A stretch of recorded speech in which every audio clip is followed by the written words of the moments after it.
Secretary ആകണം എന്നൊരാഗ്രഹം. എന്താ ആഗ്രഹിച്ചതുകൊണ്ട് കുഴപ്പം? നല്ല കാര്യമില്ലയോ ആഗ്രഹിച്ച്? ട്രഷറർ ആകണം.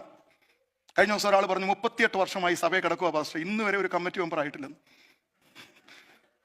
കൊളക്കരെ കിടക്കുന്ന ആടെ കാര്യം പ്രസംഗിച്ചപ്പോൾ എന്നോട് വീട്ടിൽ ചെന്നിട്ട് വിളിച്ചു പറയുക, ആരെങ്കിലും എൻ്റെ പേരൊന്ന് പറയണ്ടേ.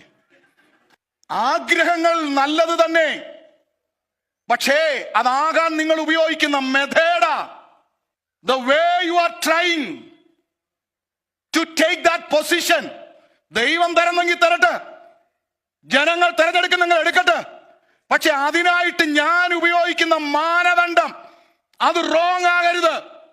അതിന്റെ പേര് ടെംപ്റ്റേഷൻ. ഇന്നത്തെ നമ്മുടെ ഈ തെരഞ്ഞെടുപ്പ് എന്നൊക്കെ പറഞ്ഞാൽ അളിയന്മാരെല്ലാം അവിടെ വെളിയിൽ നിന്നൊരു കമ്മിറ്റി ഉണ്ട്.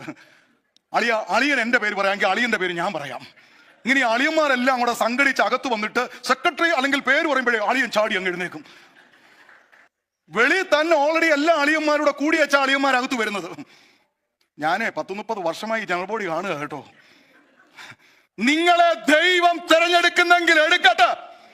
ദൈവം നിങ്ങളെ വിശ്വസ്തനെന്ന് കണ്ടെങ്കിൽ, നിങ്ങൾ ഇതിനകത്തില്ലെങ്കിലും കാട്ടിൽ കിടന്നാലും നിങ്ങളെ അവിടെ വന്ന് വിളിച്ചുകൊണ്ട് വന്ന് നിങ്ങളെ അനോയിന്റ് ചെയ്യാൻ കഴിവുള്ളവനായ എന്റെ ദൈവം, മനുഷ്യൻ തള്ളി മാറ്റിയാലും മനുഷ്യൻ അവഗണിച്ചാലും, if you are in the plan of God, no one can reject you, no one can ignore you.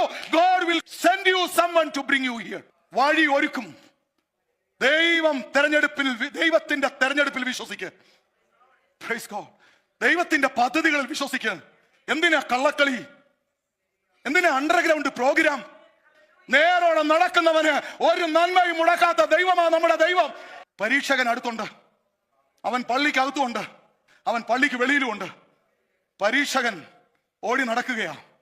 എന്താ അതിന്റെ ശരി? the opportunity to accomplish a good thing in a bad way. Exam പാസ്സാവുന്നത് തെറ്റാണോ? തെറ്റല്ല.